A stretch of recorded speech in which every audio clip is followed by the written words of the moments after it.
ஆண்டவரை நம்பி வாழ்வோரை சுற்றி ஆண்டவர் தூதர் என்றும் காத்திடுவார். ஆண்டவரை நம்பி வாழ்வோரை சுற்றி ஆண்டவர் தூதர் என்றும் காத்திடுவார். ஆண்டவர் எவ்வளவோ இனியவரே,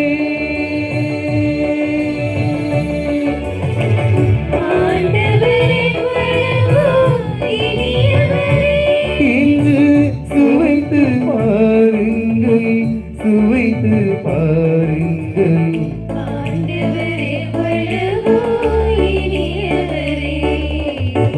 ஆண்டவரை நான் போற்றிடுவேன் என்றும் ஆண்டவரை நான் போற்றிடுவேன்.